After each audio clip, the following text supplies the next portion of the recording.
My father, the celebrated General Harrison Knox, didn't just banish me from my own brother's party. He pushed an ice-cold glass into my hand and whispered, "The porch is for disappointments."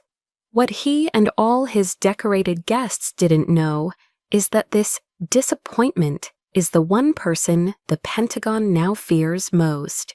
This is my story. My name is Taylor Knox, and I am 32 years old. For the last 3 hours, I've been driving through the dense pine forests of North Carolina, heading toward a place I once called home, Fayetteville. The air that rolled through my open window was thick, carrying the scent of pine needles and damp earth, a smell that used to mean safety. Today, it felt like a warning. As I pulled my sedan onto their street, the scent changed. It was instantly, powerfully familiar. The smoky, sweet perfume of slow-cooked pork from a charcoal grill. The party for my brother was already in full swing. Through the manicured hedges, I could see the backyard of my parents' house, a sprawling brick colonial teeming with life. Laughter, sharp and loud, punctuated the low hum of conversation. It was the sound of a world I no longer belonged to. I took a deep breath, my heart a tight knot in my chest. Just be invisible, get through it. Say hello, congratulate Caleb, and leave. It was a mantra I'd repeated for the entire drive. I came out of a sense of duty, or maybe something more foolish. A tiny, stubborn sliver of hope that this time it might be different. Stepping inside was like walking into another dimension. The air conditioning was a cool shock, and the house was filled with the cheerful cacophony of celebration. Officers in their crisp army dress uniforms stood in confident circles, their wives beside them in tasteful summer dresses. They were all orbiting one person, the gravitational center of this universe, my younger brother, Captain Caleb Knox, the golden son of General Harrison Knox. He was laughing, his teeth a flash of white, his shoulders broad and strong. He was everything I was supposed to be. I moved along the edges of the room like a ghost, my movements practiced and quiet. I saw my mother, a vision of southern grace, refilling a bowl of punch, her smile never faltering. Her eyes swept the room and passed right over me, not out of cruelty, but because she simply wasn't looking for me. My goal was the drink station. I just wanted a glass of sweet tea, something cold to hold on to. As I reached for the large glass pitcher, beaded with condensation, my Aunt Margaret saw me. For a split second, her eyes met mine, and in them, I saw a flash of raw, undeniable pity. She immediately turned away. That glance said everything. In this house, my presence wasn't a joy. It was an inconvenience to be managed. The call for dinner came, a soft wave of movement guiding everyone toward the back of the house, where long tables had been set up under the sprawling oak tree, decorated with starched white tablecloths and patriotic centerpieces. I lingered by the doorway, knowing there was no place card with my name on it. That's when I felt him. I didn't need to see him. I could feel the shift in the atmosphere. My father, General Harrison Knox. He moved with an unshakable authority that commanded respect in war rooms and on parade grounds. He stopped beside me, his polished black shoes gleaming. He didn't say a word. He simply placed his hand on my shoulder. It wasn't a warm, affectionate touch. It was the firm, calloused hand of a commander. A guiding pressure that was both gentle and absolute. He steered me without a word away from the dining tables and toward the sliding glass door that led to the back porch. When we reached the threshold, he leaned in, his face close to my ear. His voice was a low, cold whisper, a frequency meant only for me.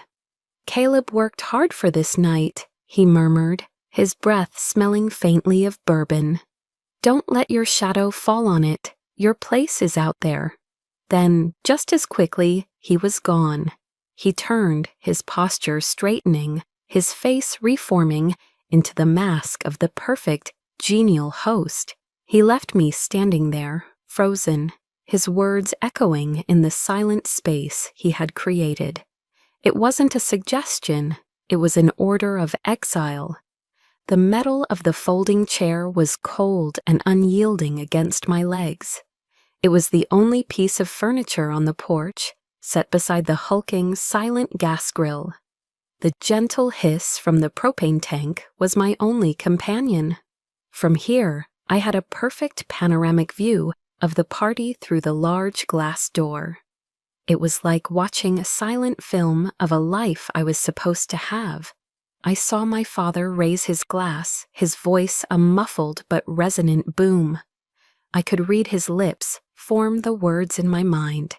He was toasting Caleb, the son who continues the Knox legacy with honor and distinction.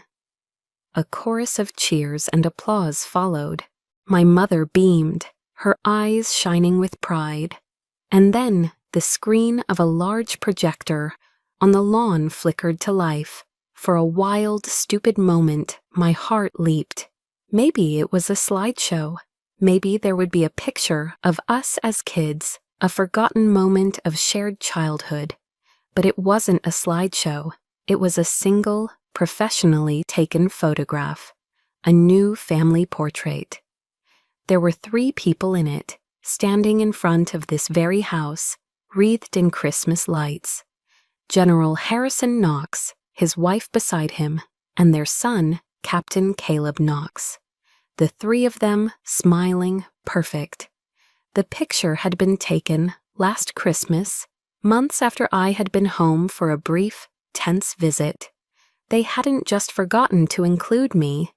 They had actively, deliberately waited until I was gone to create this new official history. An updated record of the family with the defective part removed. I sat there, the ice in my sweet tea now completely melted, the glass lukewarm in my numb hand. The laughter from the party sounded distant, alien. They had erased me. In the warm, bright circle of my family's love, I didn't exist. I stared through the glass, my eyes finding my father's face. He was laughing at something a fellow officer had said, his head thrown back. His eyes, even from this distance, looked cold. That look, that cold, dismissive gaze. I'd seen it once before, 8 years ago, in a room that smelled of mahogany and betrayal. How does a life-saving decision become the sin that ruins your life? The answer to that question wasn't found on a battlefield, but in my father's office 8 years ago. The memory is so vivid, it's a scar on my mind. It was night in the forests surrounding West Point. A cold, relentless rain was falling, turning the familiar training grounds into a treacherous landscape of mud and shadow. We were cadets, engaged in a night navigation exercise, a final test of our land warfare skills before graduation. I was at Point, leading my squad. The topographical map we'd been issued was old, the paper soft and worn at the creases, but I trusted my compass, I trusted my training, I trusted the unshakable sense of direction that had always been my strength. We moved in silence, the only sounds the squelch of our boots in the mud and the steady drumming of rain on our helmets. Then, a prickle of unease, a cold dread that had nothing to do with the weather. Something was wrong. I stopped, raising a hand to halt the squad, and stared down at the map under the faint red glow of my penlight. A creek that should have been on our left was on our right. A ridgeline that was marked as a gradual slope was in reality a steep, rocky incline. The map was dangerously inaccurate. My voice was low but clear over the radio handset. "Command, this is Knox. halting movement to re-verify position, discrepancy between map and terrain. The response from our supervising officer, Lieutenant Miller, was immediate and dismissive. Negative, Cadet Knox. Trust your instruments. Proceed with the objective. Do not delay the formation. I hesitated. An order was an order, but the feeling of wrongness was overwhelming, a physical weight in my gut. I looked up from the map, peering into the rain-swept darkness ahead, and I saw it, a faint, intermittent flicker of light where there should have been nothing but trees. My blood ran cold. I knew what that was. It was the warning light for a live fire range, another unit's training area. We were walking directly into their line of fire.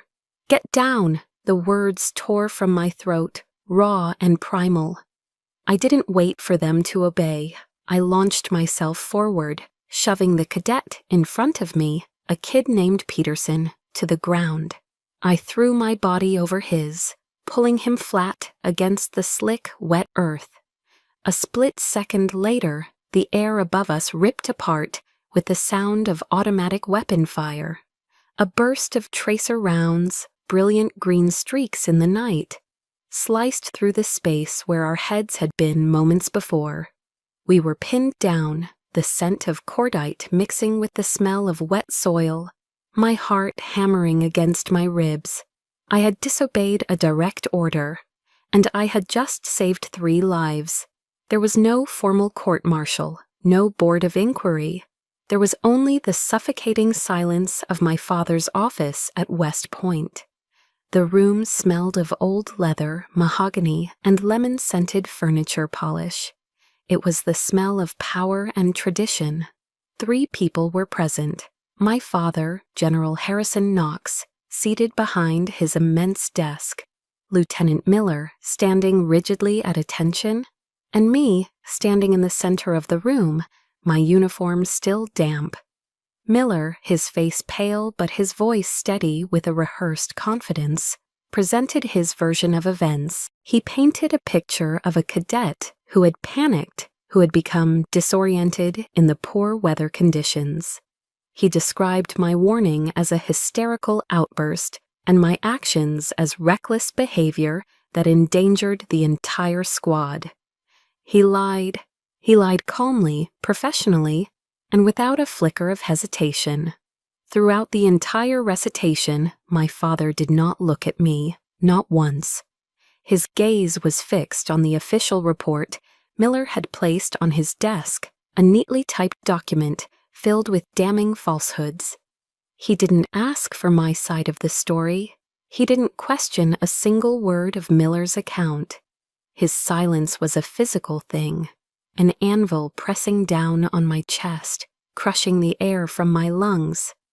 It was more terrifying than any accusation, more final than any verdict. His silence meant he had already chosen a side, and it wasn't mine. He had chosen the system. He had chosen to protect the reputation of a commissioned officer over the truth from his own daughter. When Miller finished, the silence stretched, thick and unbearable. Finally, my father spoke. His voice was even, devoid of any emotion, the calm, measured tone of a man making a strategic decision. "The issue here is not who you saved, Taylor," he said, finally lifting his eyes to meet mine. "The issue is that you made a commanding officer look weak. You broke the chain of command."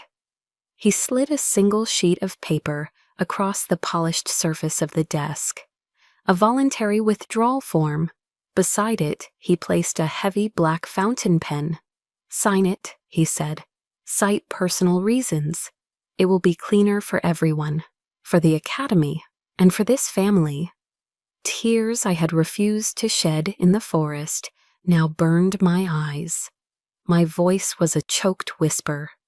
"What about the truth, Dad?" For the first time in the entire meeting, his expression changed. His eyes, the same ones I had inherited, turned to ice. The warmth of a father was gone, replaced by the cold calculus of a general. The truth, he said slowly, each word a carefully placed stone, is what the person in authority decides it is. And right now you have no authority. Have you ever felt that? That moment when you realize your truth, the very facts of what happened, simply don't matter to the people who hold power over you? He pushed the pen closer to me. Sign the paper for the honor of this family.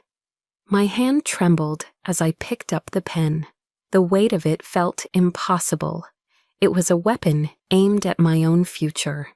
I looked at my father, searching for a flicker of doubt, a trace of love, a sign that he was being forced into this. I found nothing, only the unyielding resolve of a man protecting his legacy.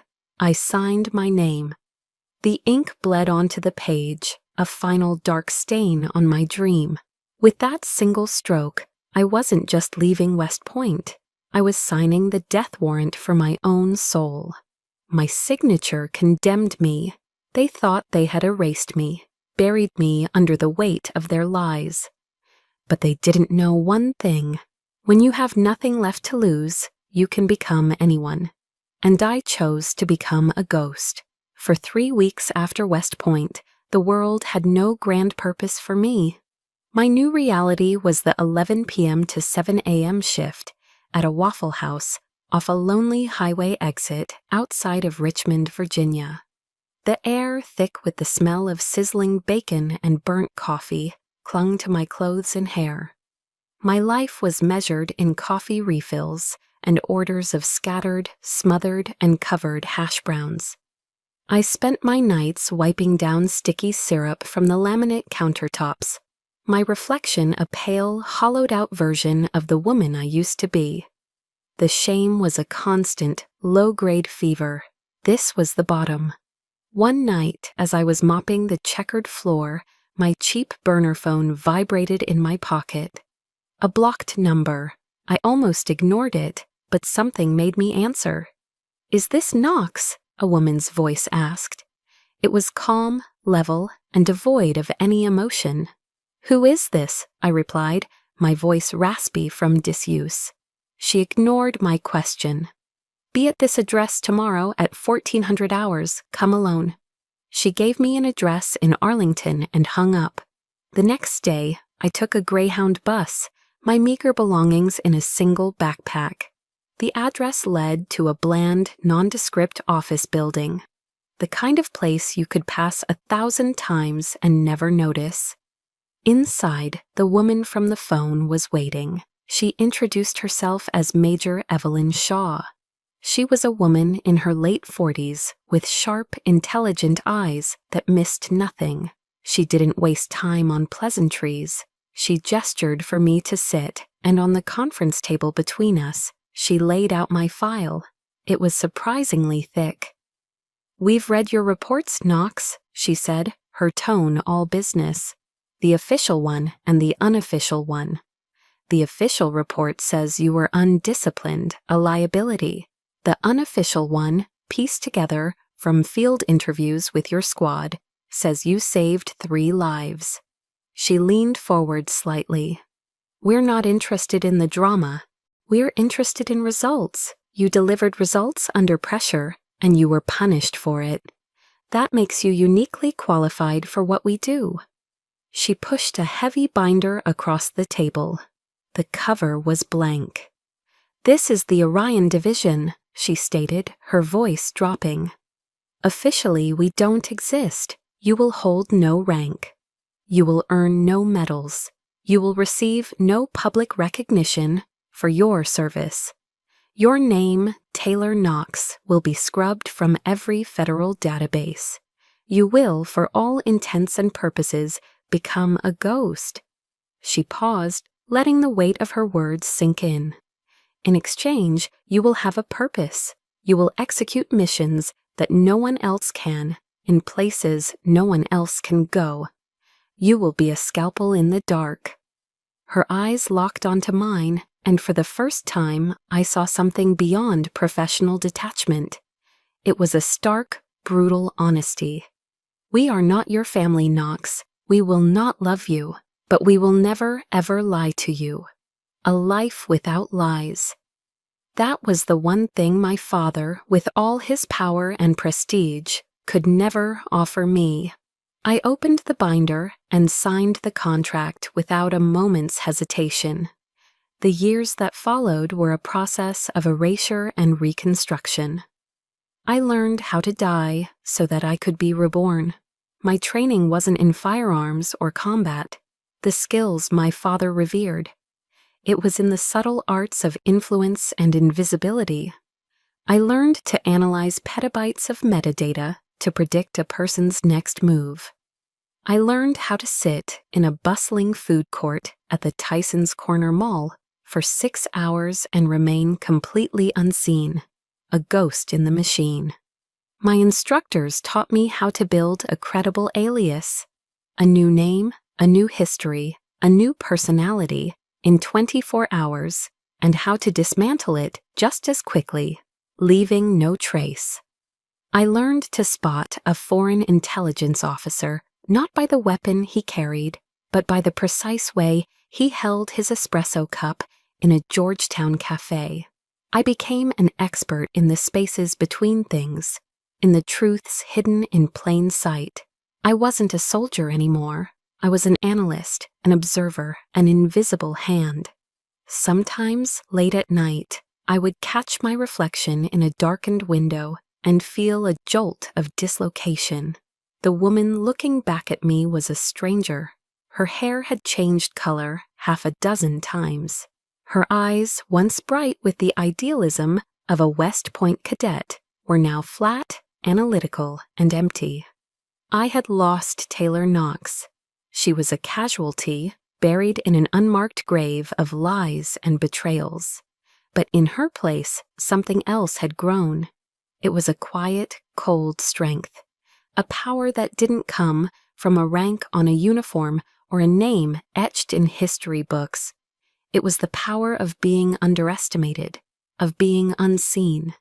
It was a power my father, with all the stars on his shoulders, could never possibly comprehend.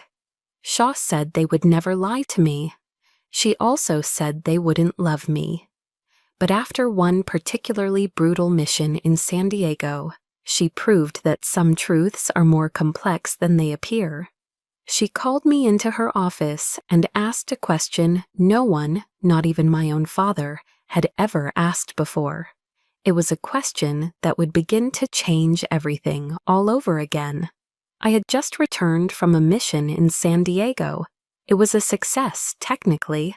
I'd secured the encrypted hard drive we were after, but it had been messy. I'd made a tactical error in a warehouse down by the shipyards, an error that nearly cost me my life and left a searing, ugly scar across my shoulder. The pain was a dull, constant throb, a physical reminder of my imperfection. I was in the debriefing room, deep in the windowless vault that served as Orion's headquarters. The only light was the cold, artificial glow from the overhead fluorescent panels. The only sound was the low, steady hum of the server racks that lined the walls, the building's mechanical heartbeat. I handed my after-action report to Major Shaw, now Colonel Shaw, after a recent, unannounced promotion. The report was concise, factual, and omitted any mention of my own fear. I stood before her desk, my body rigid, my posture perfect. I was braced for the inevitable critique, the harsh, systematic breakdown of my mistake. This was the military way. It was my father's way. You perform, you are judged, you are found wanting. You do not show weakness, you do not make excuses. I steeled myself for the verdict, my focus entirely on controlling my breathing. The silence in the room stretched on, amplifying the hum of the machines. Colonel Shaw finished reading, her expression unreadable. She placed the report neatly on her desk, aligning it perfectly with the edge. She didn't look at it again. Instead, she lifted her gaze and looked directly at me. "The report is excellent, Knox. You accomplished the objective," she said. her voice its usual measured tone. She paused for a beat, and in that small silence, something shifted. Her voice, when she spoke again, was softer. "But I'm not asking about the mission. I'm asking about you. Are you okay?" The question hit me with the force of a physical blow. It was so unexpected, so entirely outside the parameters of our professional relationship, that my carefully constructed defenses crumbled. "Are you okay?" 3 simple words.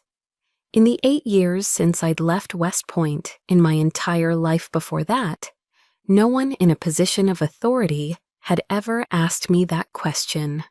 My father had asked if I had followed orders. He had asked if I had upheld the family name.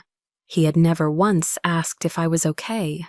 The question bypassed my intellect and struck something deep and buried, a part of me I thought had died long ago. A hot pressure built behind my eyes.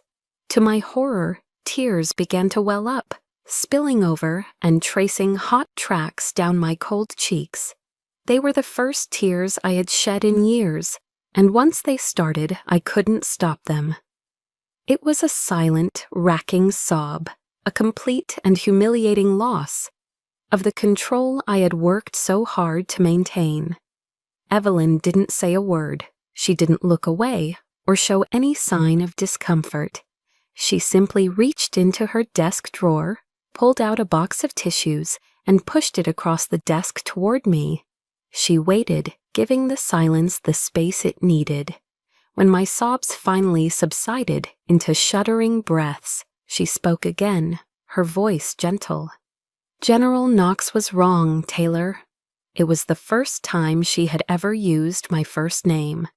"He taught you that strength is the absence of weakness, that to be vulnerable is to fail.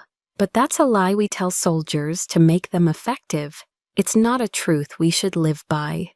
She leaned forward, her gaze direct and kind. "Real strength isn't about never falling.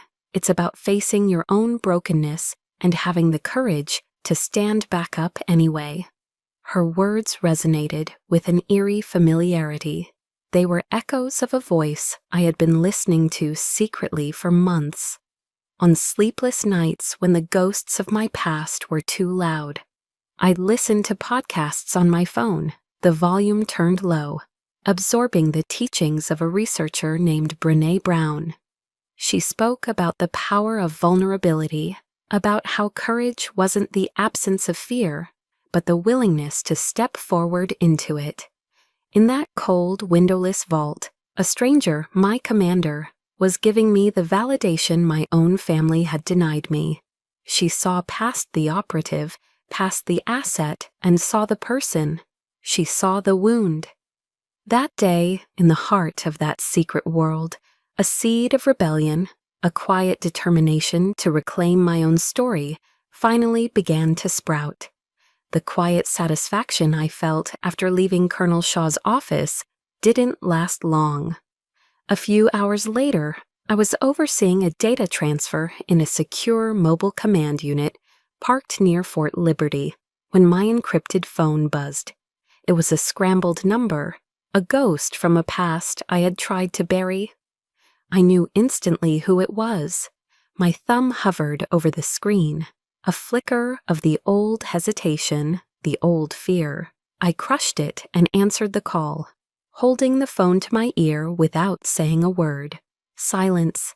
Then his voice, familiar and yet horribly changed. It wasn't the calm, authoritative tone of General Harrison Knox. It was a low, guttural roar, vibrating with barely contained rage. "What the hell are you doing down there, Taylor?"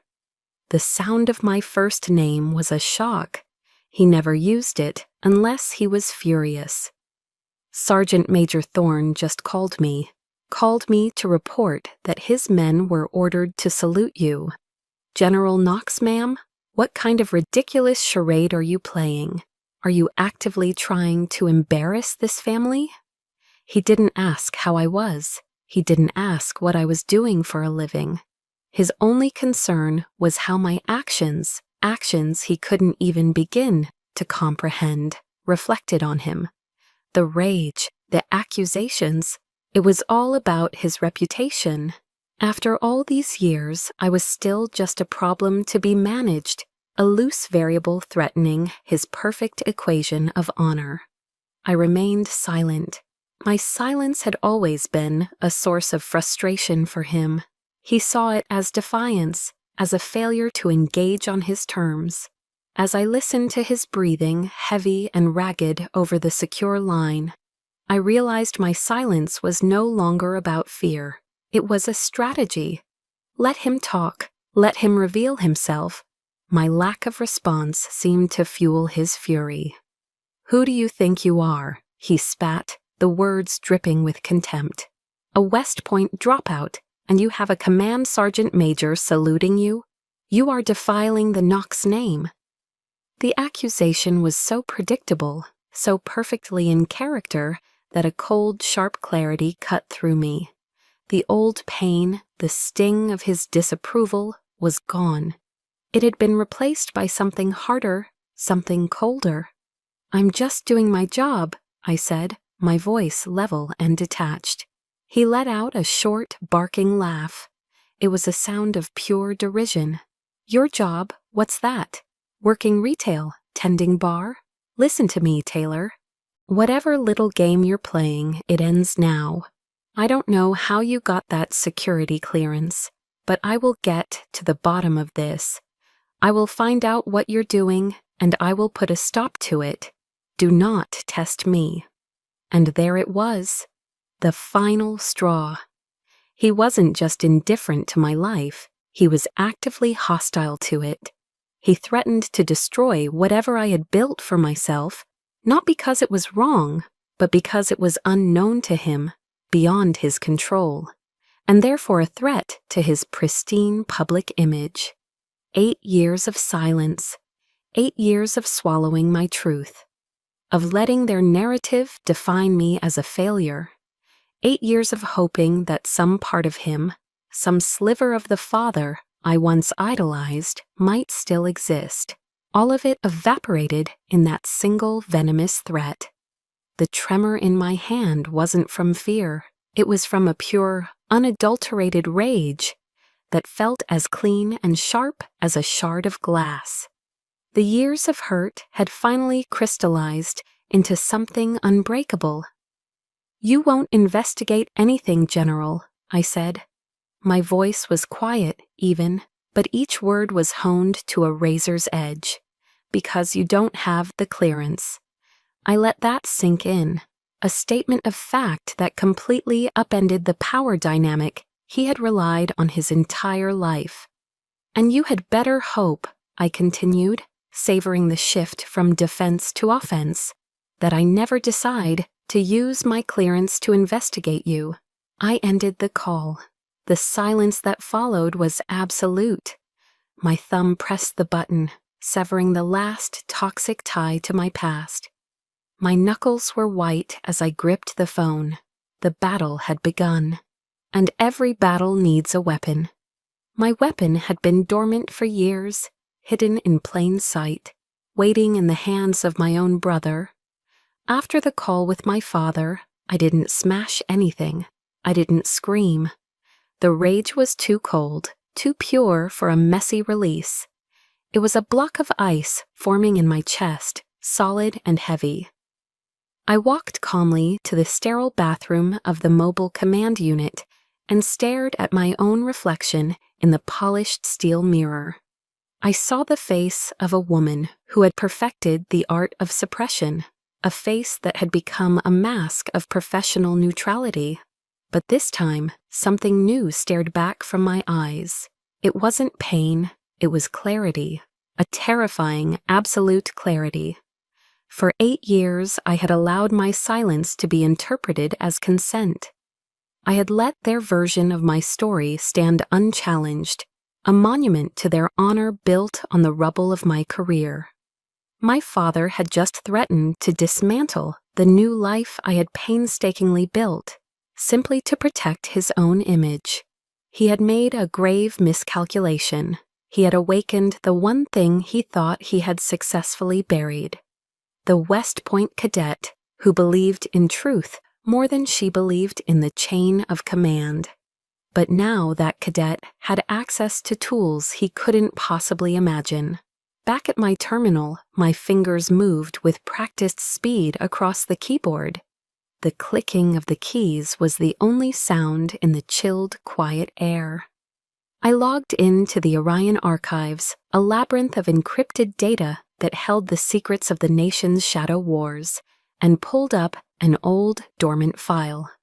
Its codename was innocuous, almost poetic, Project Nightingale. It was the name I had given the gift I presented to Caleb on the day he graduated from officer candidate school. To the outside world, it was a standard issue, olive drab field notebook, the kind every soldier carries, filled with waterproof paper for taking notes in the rain. But my gift had been modified. I remembered the day I gave it to him, standing on the sun-drenched parade ground. The faint pride in his eyes overshadowed by his eagerness to please our father, who stood nearby. Caleb had accepted it with a polite but dismissive air. "Thanks, sis," he'd said, flipping through the empty pages with a cursory glance. "But I think I'll stick with Dad's methods." At the time, his words were just a thoughtless slight, the casual preference of a son for his father. Now, listening to the memory echo in my mind, it felt like a bitter taunt, a reminder of a divide that had started long before the lies. What he didn't know, what no one knew, was what lay hidden inside. Laminated into the thick back cover, stitched so finely it was invisible to the naked eye, was a wafer-thin data disk made of spun steel. It wasn't just a storage device, it was a key, a digital tripwire. I had designed it myself in the early days of my Orion training. If that disk was ever connected to any unauthorized non-Orion network, like a personal laptop or a standard military tablet, it would silently ping my secure server, alerting me to its activation. I hadn't planted it as a trap, not then. I had put it there as a lifeline, a secret back door. It was a desperate, foolish hope that one day my brother, the boy I once built forts with in the backyard, might want to know the truth. That if he ever looked for it, a door would open. For 8 long years, that door had remained closed and locked. But my father's arrogant, threatening phone call had just handed me the leverage to change that. I knew my brother. I had to believe I still did. He was his father's son, disciplined, loyal, a follower of rules. But he also had our mother's innate curiosity, a quiet, persistent quality my father had tried and failed to stamp out. The strange events at Fort Liberty would be gnawing at him.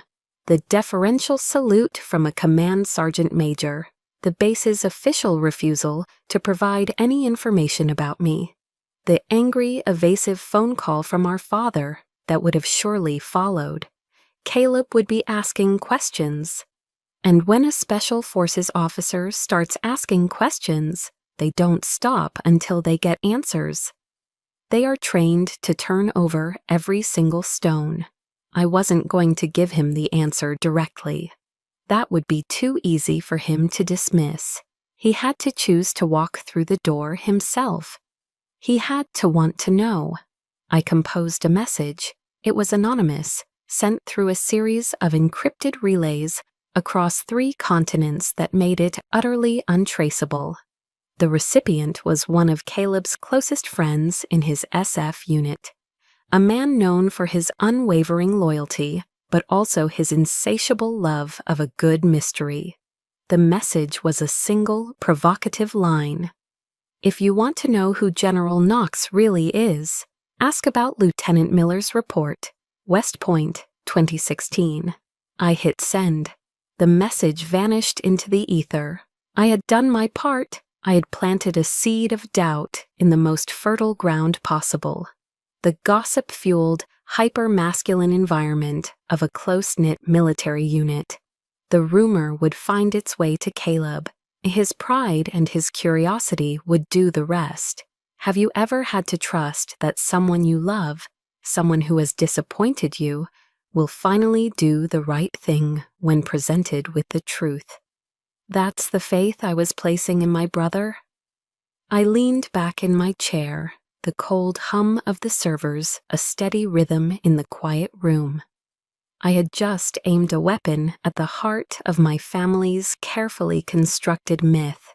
Now all I had to do was wait for my brother to pull the trigger. I waited. For 3 days after I sent the message, there was only silence. A part of me, the cynical, scarred part, began to wonder if I had miscalculated. I wondered if my father's influence, a lifetime of carefully constructed mythology, was stronger than my brother's curiosity. I pictured Caleb dismissing the rumor, reaffirming his loyalty to the man who had given him everything. The thought left a familiar, bitter taste in my mouth. Then, on the 4th night, as I sat monitoring satellite feeds from a world away, a small, discreet alert chimed on my secure terminal.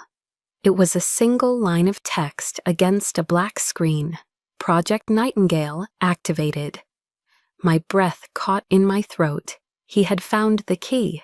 The anonymous text message had arrived on Caleb's friend Dave's phone while they were grabbing a beer after a grueling week of training. Dave had shown it to him, his eyebrows raised. If you want to know who General Knox really is, ask about Lieutenant Miller's report, West Point, 2016.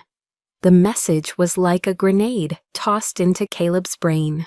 Lieutenant Miller? He vaguely remembered the name. He was Taylor's CO during the unfortunate incident that led to her departure. That's how his father had always phrased it. An unfortunate incident, a personal failing on her part.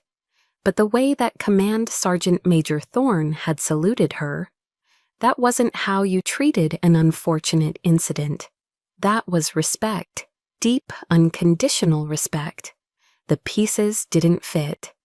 Caleb tried to pull up Taylor's official records, blocked. He tried to access the incident report from 2016, classified and sealed. The more walls he hit, the more the doubt grew, festering like an infection. His father's words when he asked about it were curt and final. "It's a closed chapter, son. Leave it be." That night, sleep was impossible. He tore through the old footlocker at the back of his closet, pulling out old uniforms and memories. At the bottom, he found it. The olive-drab field notebook Taylor had given him years ago. He'd never used it, always preferring the ones his father gave him, the ones he called the gold standard. But now as he held it, it felt different. It felt heavy, important. He ran his thumb over the stiff back cover and felt a subtle, unnatural ridge beneath the vinyl. His heart pounding, Caleb took out his pocket knife and carefully slit the seam. Inside, nested in a thin layer of foam, was a small steel-gray disc. It wasn't standard issue. He took it to his personal tablet, his hands unsteady. He plugged it in. The screen flickered, and then a stark, encrypted access portal appeared. There was no military seal, just the stylized logo of a horned owl, its eyes seeming to watch him from the screen. Below it were 2 words, Orion Division.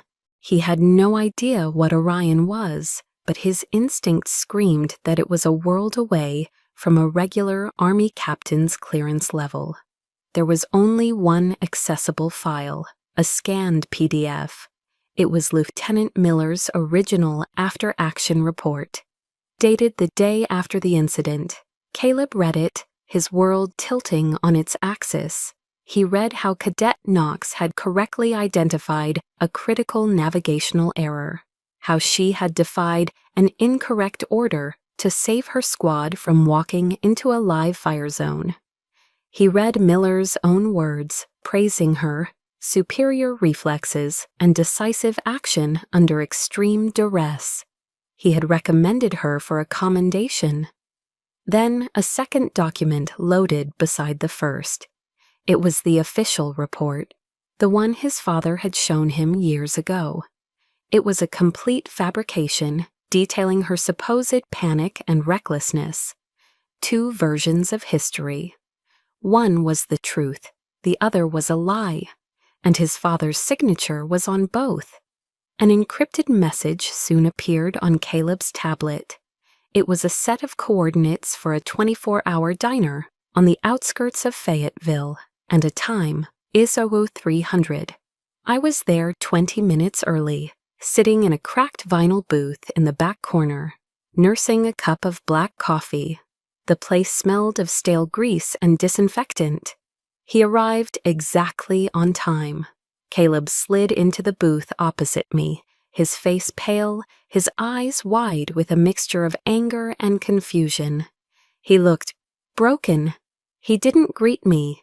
He just placed his tablet on the sticky tabletop, the screen still glowing with the two conflicting reports. "What is this, Taylor?" he asked, his voice a harsh whisper, trembling with the effort of keeping it low. "What the hell is this?" I looked at him, my brother, the golden boy whose path had always been so straight and clear. Now, for the first time, he was lost. I didn't answer his question. I didn't need to. He already had the answer. I just held his gaze, my own expression unreadable. "That's the choice, Caleb," I said, my voice quiet but firm. "It's always been the choice, between Dad's legacy and the truth." I let the words hang in the air between us, heavy and sharp. "You've spent your whole life living by the first one. Now the question is, do you want to know the second?" He stared at me, his jaw working silently. The entire foundation of his world, the bedrock of his identity, had just been shattered. For the first time in his perfect gilded life, my brother didn't know how to answer. Caleb had made his choice. We didn't take this to a military court. A court-martial would have been a public spectacle, a circus for the media. I had arranged for something else, something quieter, colder, and far more terrifying for a man like my father. It was officially called a procedural integrity hearing before the Federal Security Review Board. Unofficially, it was a trial in the heart of the shadow government. The hearing room was located in a SCIF, a sensitive compartmented information facility, deep underground in an annex building in Washington, D.C. No windows, soundproof walls, and a single, heavy steel door. It was a place where careers and legends came to die in silence. My father, retired General Harrison Knox, was summoned. He walked in with the unshakable confidence of a man who believed the system was built to protect him. He saw this as a bureaucratic misunderstanding, a minor annoyance he could extinguish with his reputation and a few well-placed calls. His dress uniform was immaculate, the rows of ribbons on his chest a testament to a lifetime of celebrated victories. He sat at the table opposite us, Caleb and me. The look he gave us was not one of anger, but of profound paternal disappointment, as if we were the ones who had betrayed him. What he didn't know was that this wasn't his stage. 3 of the 5 board members seated at the head of the table were senior Orion officers, including Colonel Shaw. They were not generals or politicians. They were analysts, cryptographers, and strategists, people who answered not to a chain of command, but to the cold, hard logic of verifiable data. The hearing began. I remained seated, my voice calm and dispassionate, as I was prompted to present the evidence.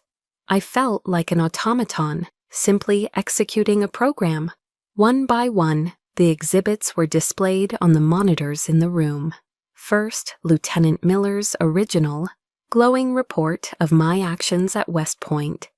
Second, the falsified report that had ended my career. Third, the digital access logs from the West Point servers, showing a login and file modification from an IP address traced to our family home under the user ID Harrison Knox. 4.2. And finally, the audio file. My father's voice filled the silent room, a recording of the threatening phone call from a few weeks prior. I will find out what you're doing, and I will put a stop to it. Do not test me. The lead panel member, a stern-faced man I knew only as the chairman, turned to my father. General Knox, do you dispute the authenticity of this evidence? My father's confidence had begun to fray at the edges, but he held his ground. He cleared his throat. I do not dispute that I amended the report, he admitted, his voice steady. He sat up straighter, attempting to reclaim his authority. He looked not at the board, but at the military officers in the room, his peers. I did what any leader would have done, he declared, his tone shifting into the one he used for speeches. I made a difficult command decision to protect the integrity of the chain of command and the honor of a young, promising officer. There are times when the truth must be managed for the greater good. It was a necessary sacrifice. A necessary sacrifice. The words hung in the sterile air, obscene in their self-serving piety.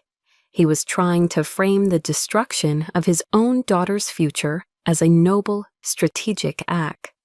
The room was utterly silent. I could feel Caleb vibrating with a rage so intense it was almost a physical force beside me. That's when my brother stood up. His chair scraped against the floor, a jarring, ugly sound in the stillness. All eyes turned to him. His voice, when he spoke, trembled with emotion, but it was clear and strong. A necessary sacrifice? Caleb's voice cracked. The only sacrifice made in that room 8 years ago was my sister's. She sacrificed her career, her future, her dream, all for telling the truth. You, he said, his voice dropping as he pointed a shaking finger at our father. You, General, sacrificed your daughter for a lie. He sat down, his part said. The silence returned, heavier this time. Then I spoke. It was the only time I would speak for myself during the entire hearing. My voice was quiet, sharp, and carried to every corner of the room. You taught us that honor is everything, sir, I said, addressing my father directly. It seems your definition of honor doesn't include the truth. The chairman did not deliberate. The verdict had already been decided. He looked at my father, his face an impassive mask. General Harrison Knox, this board finds that you knowingly and willfully falsified a United States Military Academy official report, and subsequently used your position to intimidate a federal operative. Effective immediately, this board recommends to the Department of the Army that you be stripped of all post-retirement honorary titles. Your security clearance is permanently revoked. He then turned his gaze to me. The original findings regarding Cadet Taylor Knox are to be expunged. Her record is to be restored and sealed at the highest level of classification, effective immediately. This hearing is concluded. It was over. My father just sat there, his mouth slightly agape. The color had drained from his face, leaving behind a gray, waxy pallor. The Titan, the legend, the man who had commanded armies and shaped history, looked, for the first time in his life, utterly small. He had been defeated, not by an enemy army, but by a truth he had tried to bury, brought to light by the children he had scorned and betrayed. The verdict was delivered. The case was closed. As the heavy door of the hearing room clicked shut behind us, the adrenaline faded, replaced by a profound, echoing silence. We had won, but I knew the real war, The one inside our family had only just begun. Caleb and I walked out of the sterile government building and into the humid afternoon air of Washington, D.C., without saying a word. The sky was a uniform leaden gray, a perfect mirror of our shared mood. There was no triumphant feeling of victory, no cathartic release that I had perhaps foolishly imagined. The adrenaline from the hearing had evaporated, leaving behind only a profound, hollow exhaustion. We had won. We had unearthed the truth and held our father accountable in a form he could not control. But in doing so, we had also lost him completely. We had lost the idea of him, the grand, heroic illusion of family that we had clung to in different ways for our entire lives. We drove back to my small, sparsely furnished apartment in Arlington in a heavy silence. The quiet wasn't uncomfortable. It was necessary. It was the vast, empty space left behind after a detonation, a space to process the seismic shift that had just permanently altered the landscape of our lives. We had brought down a titan, but in his fall, the entire structure of our world had come down with him. That evening, as I sat staring at the city lights through my window, my phone rang. The caller ID showed a number I knew by heart but hadn't saved, our mother. My hand hesitated.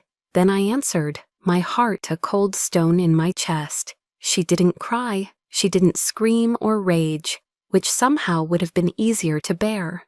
Her voice was flat, brittle with a grief that had curdled into blame. It was the voice of a woman choosing a side. "You've destroyed him," she said, without any preamble.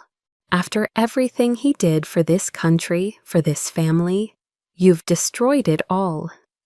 The accusation was so predictable, so perfectly aligned with her lifetime of enabling his myth, that it didn't even sting. It just made me tired, a soul-deep weariness that settled into my bones. "No, Mom," I replied, my own voice quiet and steady. "This family was destroyed a long time ago. We just turned on the lights."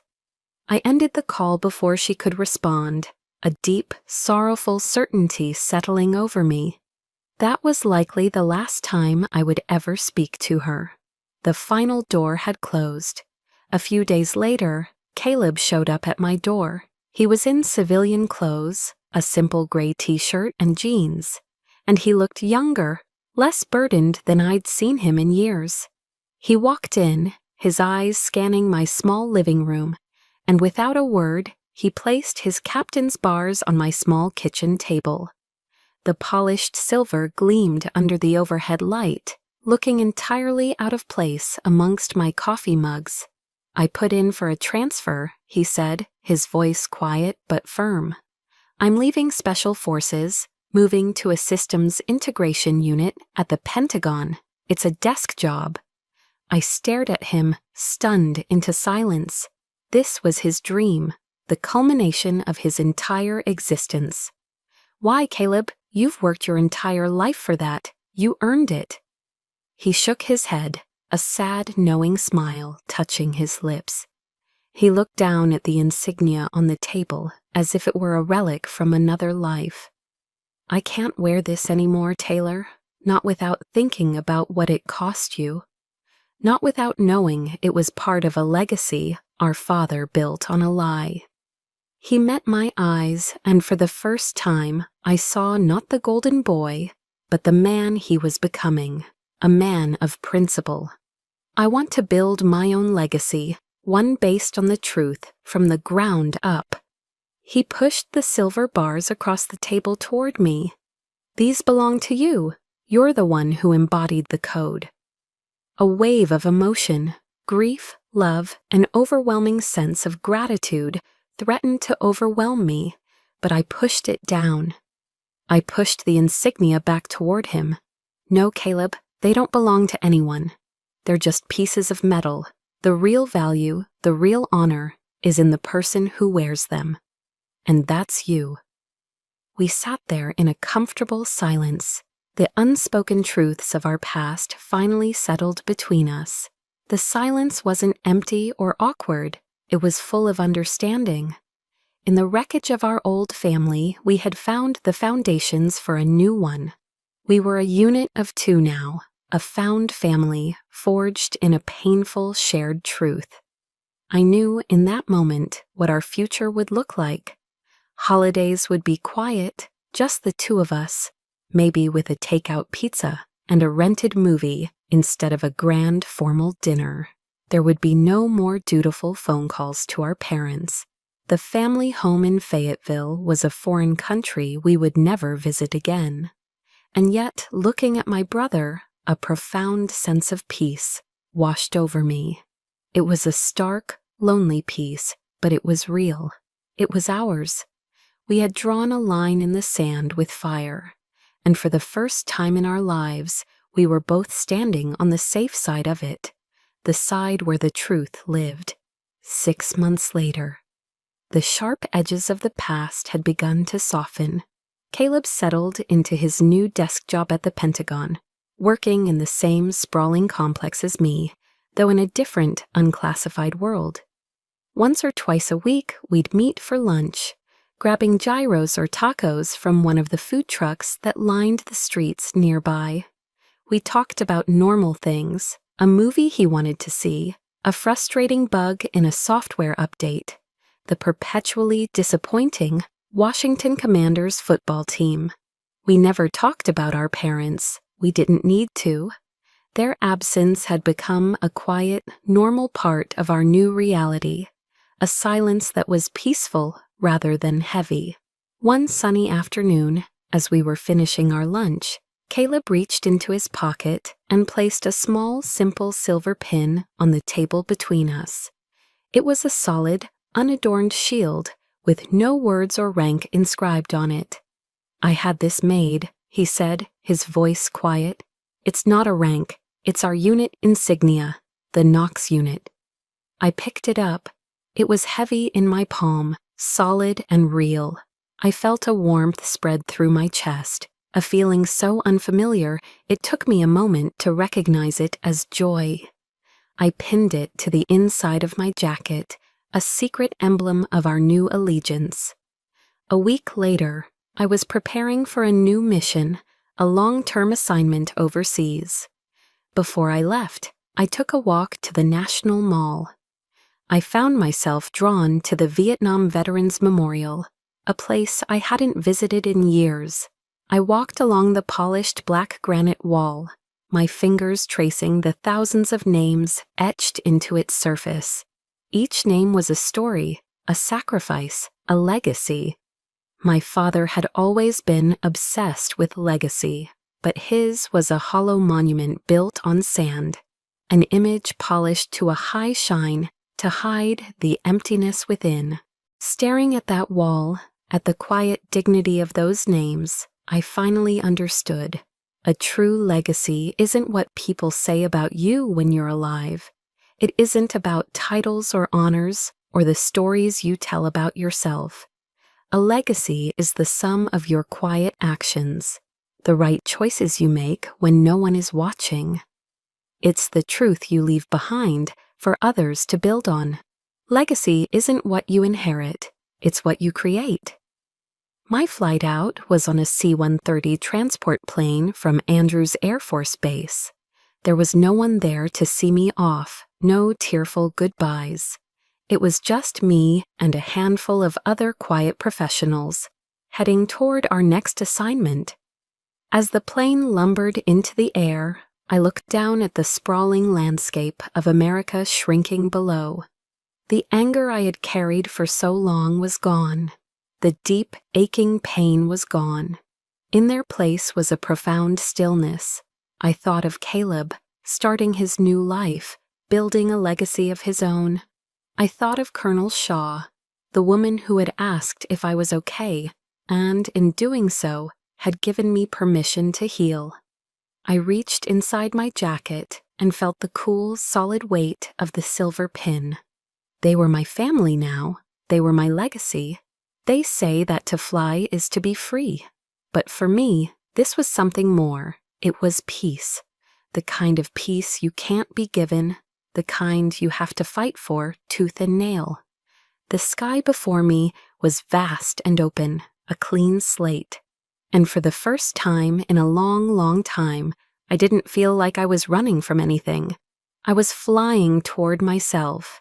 That day, high above the clouds, I realized my story wasn't about the family I'd lost, but about the one I had built, with Caleb, with Colonel Shaw, with myself. It was a story of finding my own truth. And maybe you have a story like that, too. A moment where you had to choose your own path, a time you had to redefine what family and honor mean to you. If my journey has resonated with you, please subscribe to our channel. Your story matters, and by joining us, you help us share more tales of resilience and hope. Thank you for listening.